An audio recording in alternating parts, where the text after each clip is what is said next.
This is Venice. For centuries, Venice was the most powerful and wealthiest republic in the Mediterranean. It dominated trade, commerce, and production, and one thing made this all possible: the Venetian lagoon.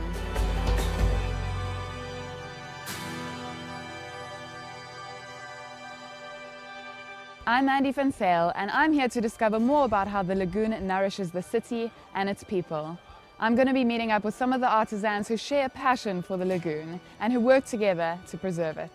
Welcome to Flavours of Venice. In this episode, I will be meeting Giorgio, who will teach me to sail a traditional Venetian sailboat, the Vela al Terzo. We will sail through the Arsenale, then across the canal to get an exclusive look inside Fabio Fornazier's glassblowing factory. Then it's back on board the Linson for a vegan meal, where each meal will be paired with not wine, but coffee.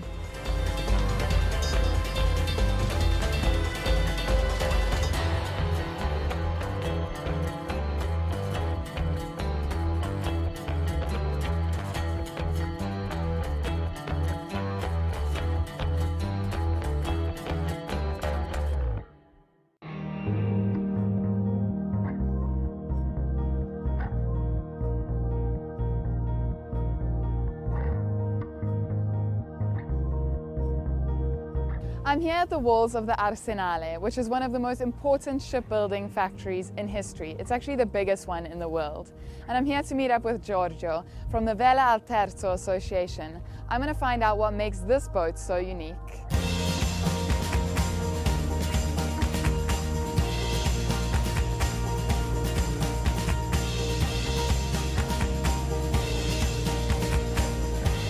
Today I'm having a really exclusive experience. Giorgio has taken me inside the walls of the Arsenale on board a boat, a traditional Vela al Terzo. I'm Giorgio Giacometti. I'm Venetian and I'm retired, and so now as soon as possible I go sailing.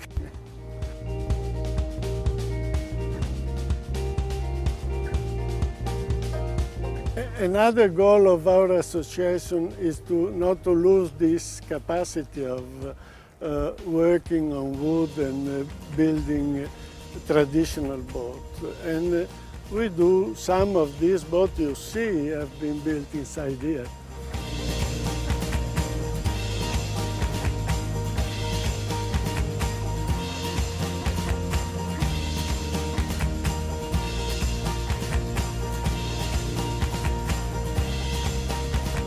One of the really unique aspects of the Vela al Terzo is that it's built almost exactly the same as it was hundreds and hundreds of years ago.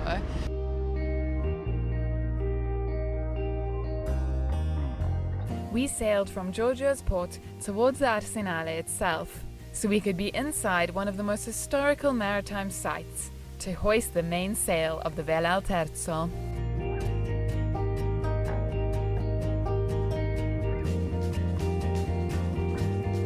The Vela al Terzo Association is born about 20 years ago. It's a sort of sporting and cultural association. Its main goal is that of maintaining the tradition of the old way to go in the lagoon by sails.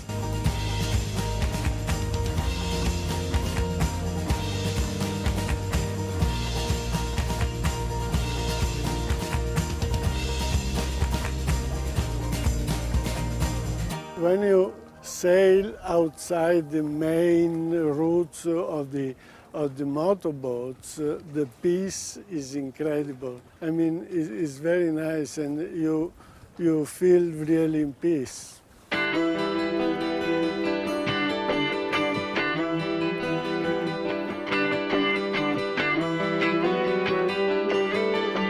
We're on the water, traveling along the walls of the Arsenale, and you really get a sense of its magnitude from the water. Back in history, the Arsenale took 1/5 of the city, and almost all of the local Venetians worked inside. They could build 3 to 4 ships in one day. I'm really looking forward to getting inside. This big complex here is the Arsenal.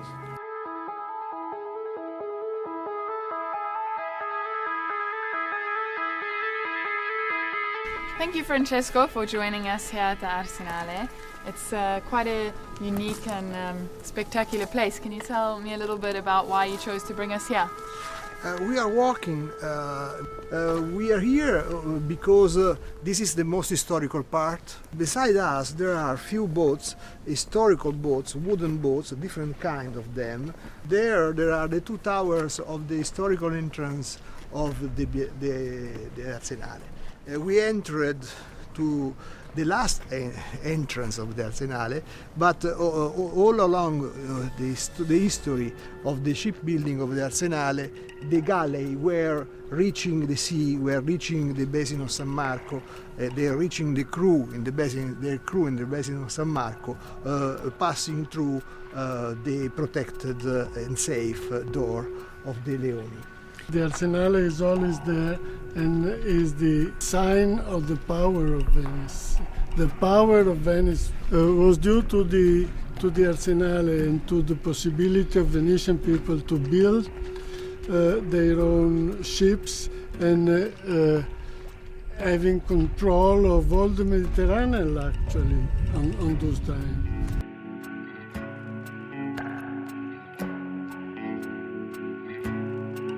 The construction of the Arsenale began in 1104. It became the largest industrial complex in Europe prior to the Industrial Revolution. The Arsenale produced the majority of Venice's maritime trading vessels. This generated most of the city's economic wealth and power.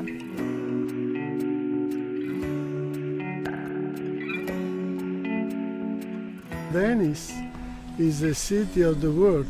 It's not the city of the Venetians. And it's the world who have to make Have to come together. And invest on the new Venice.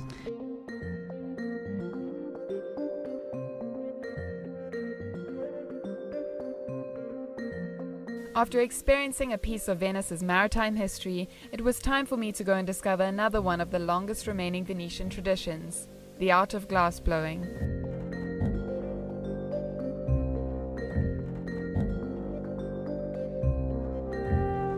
Murano is a Venetian island just 10 minutes away from the city center. It is renowned worldwide for its beautiful glassworks, and today I'm getting an exclusive look inside one of the most famous glass factories in the world.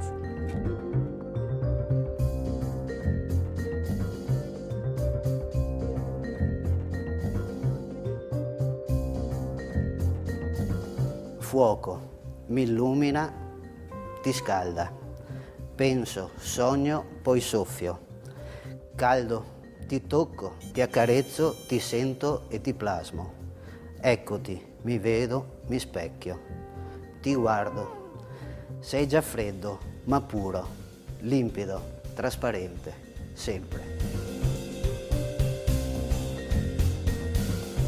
My name is Fabio Fornasier. Fornasier is a really Italian name, it's no French name. Because many people ask me, your name is French. No, it's really from this area.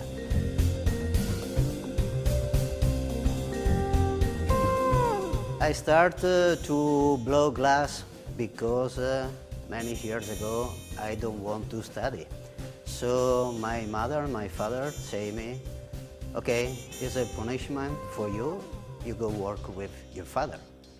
And the first day that I arrived in the factory, was amazing for me because the glass for me make me very open the new world.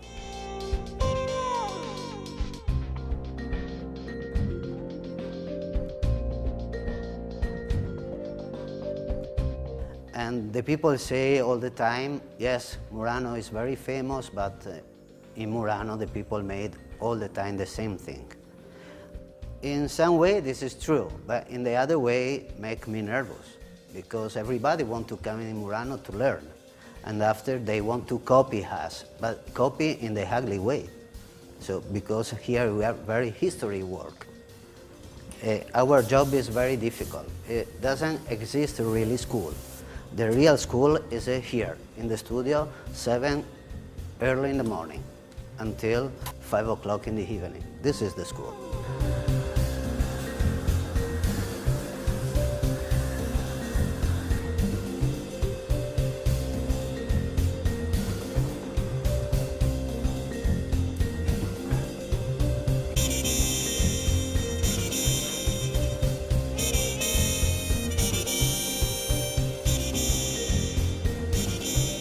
What you see here is unusual for Murano. This is why I try to make something new, because I like to make experiments. The technique in Murano for a chandelier is the same in every studio. But I try to make something new. I have very lucky because with my father I learn a lot.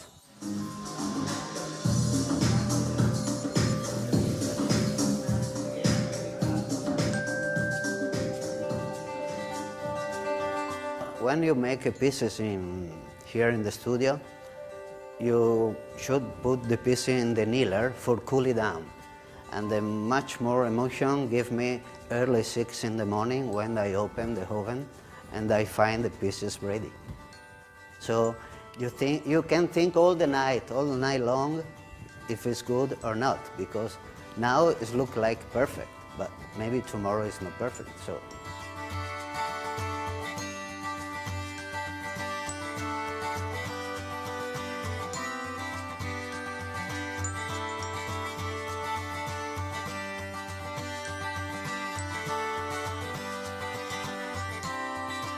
I think that me are more fragility than the glass. And I mean fragility, I think everyone is fragility. Depends what you receive, what is the problem, real problem. The glass is fragile, but at the same time you make another one. It's not really the same, but you, me, each other is the only one, forever. Adesso sì, beviamo un goccio di vino. After the break, I'll be enjoying a vegan and coffee meal on board the Linson yacht, where each course is paired with not wine, but coffee. I want one.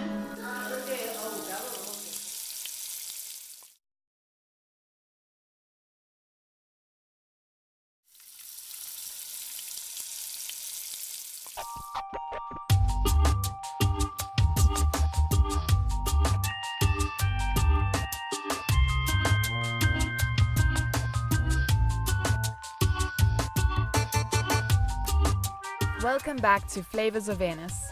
I'm about to visit Torrefazione Cannaregio, the only remaining coffee roaster that still roasts all of its beans in the city centre. They are famous for the special local blend called Café Remer. I'm here in Venice to discover the city like a real local, and also to understand how all the artisans from around the city are linked together through the lagoon. In fact, I'm about to go into one of the most famous coffee shops in the city where all the locals visit. Ciao Alessandro, ciao. Nice to meet you. I've heard lots about you and your delicious coffees. Are you going to give me one to try? Now you're going to taste the real typical taste of Italian espresso. I'm Alessandro Rizzi and I'm a barista. Well, I'm really excited to try it out, so thank you very much. You're welcome. Enjoy. Yes. As you can taste, the kind of roasting is a little bit different than the modern machines. Yes. Yes. What do you do differently? What's the secret of your roasting? First of all, the selection of the coffee. Of course, the hand of our baristas, which are really good and really prepared.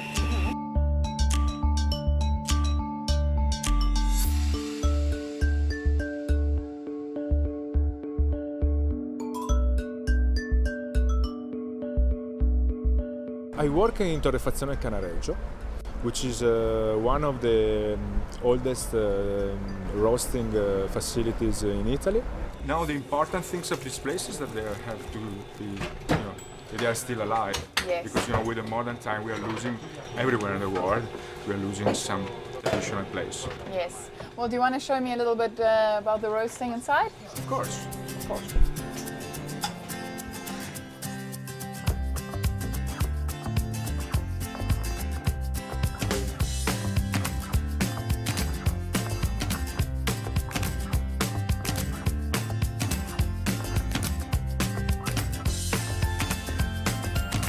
We have a roasting machine from the 40s, still working. So Alessandro, this is where the magic happens, I'm assuming. Yes, Tell yes. us a little bit about the factory setting that you have here. This is not only an old-style looking machine. It's a really, really old machine. It's of the 40s. It's still working here. Sometimes also we have some problem because we have to build the places. We have to build the parts that we brought. So it's the skeleton of it is actually the same one that's in here. no, everything is the same. Everything I'm is talking the about screws, small parts. It's all original. It's a Wow. petroncine. It works by gas. Wow. And you have to be pretty accurate when you roast because it's not automatic. It doesn't have it's not modern.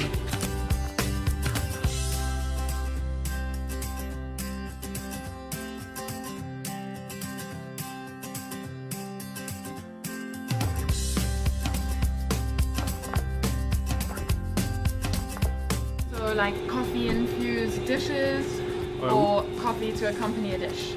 Yeah, we want to accompany the food with coffee, which is something that few unique. people. Yeah, it's completely unique. Most people pair it with wine, but Yeah, no, we want to do it with coffee. Of course, we will use all the different kinds of extractions, like the Blue 60, which is the dripper, the American, let's say the American coffee. Yeah. We will also use the French press.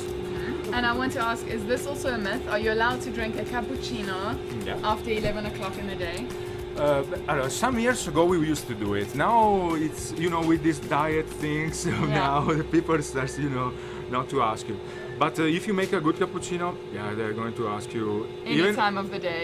You can choose in the end of your meal. You can choose between a cake, a cappuccino, or both. Aha, the myth is busted. You can have cappuccino after eating. Of course, we used to say also that if whatever you want, it's if you want to drink a cappuccino at 1 in the morning, why not? Yeah, why not? If the coffee's good, why not? That's the part. That's the important part.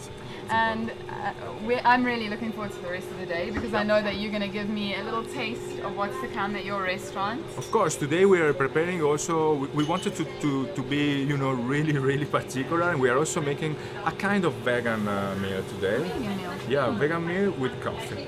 Wow, and we're going to have that lunch on board? Of course, we are at lunch hour. Massimo is waiting for us. Should we make our way there? Yeah, let's go. do it. Let's go. All seasons in one day. Rain, the sun's out.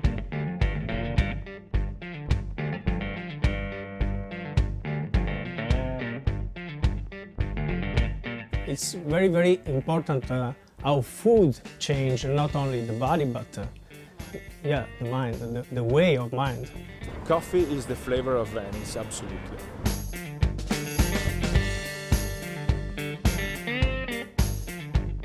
Well, we've arrived. We made it through the water. Welcome on board. Hello, Francesco. Thank you. Grazie. Yes, thank you.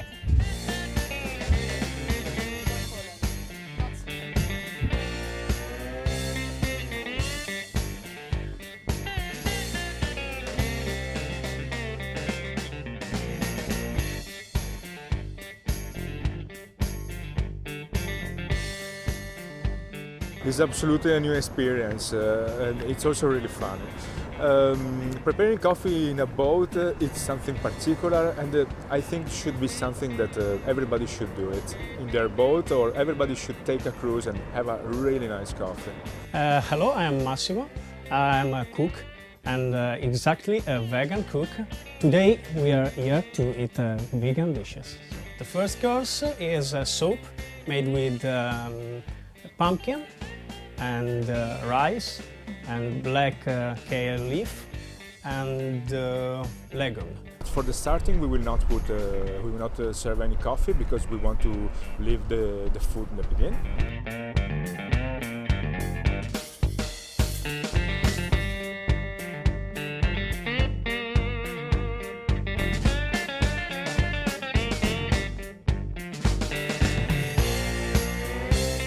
The second dish will be cauliflower and Romano broccoli cream with truffles and fried bread. So I do bread last night, and this morning before coming here I throw into boiling oil and I fried it. This cream of cabbage will be served with a mocha made with San Pedro Reserve coffee. And it's a kind of coffee with typically chocolate flavor.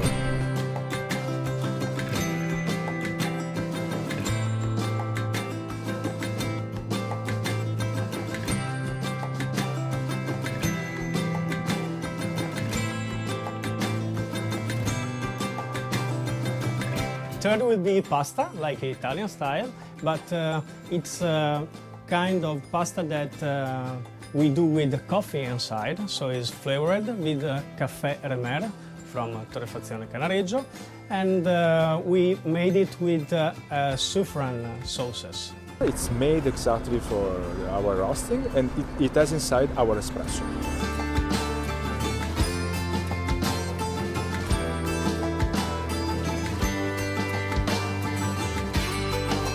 Then we go on with marinated pumpkin and celery and leek pesto and beans, black beans. Which will be served with a French press of Ethiopian Sidamo. Both of the coffees will be mild roasted.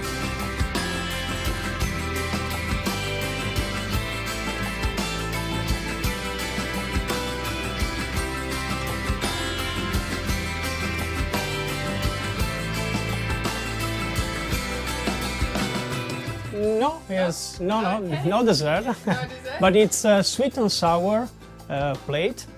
So I use a kind of kale that is typical of the Veneto area, that is named cavolo navone in Italian, I don't know in English. And I cooked with apple, and I put a little bit of Japanese agrum, like a lemon, but with different taste. They will be served, of course, with our famous espresso, the Remer blend, the blend of the house.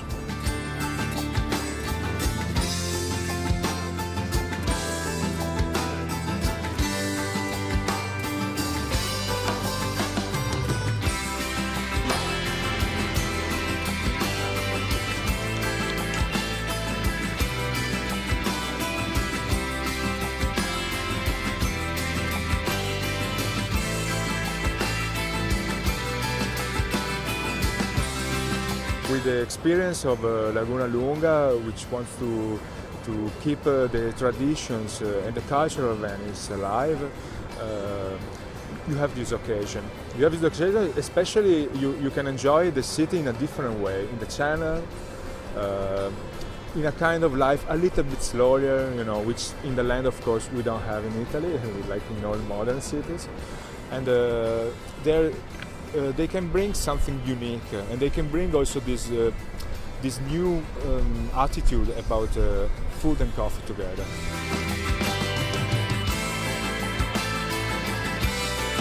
The artisans and personality I've met here in Venice are saving the lagoon by enjoying it in a sustainable manner, utilizing its rich waters in the most natural of ways.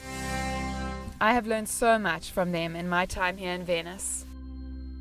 The sun is setting on a beautiful week here in Venice. We've experienced the lagoon like true locals. I hope you've enjoyed the Flavours of Venice with us.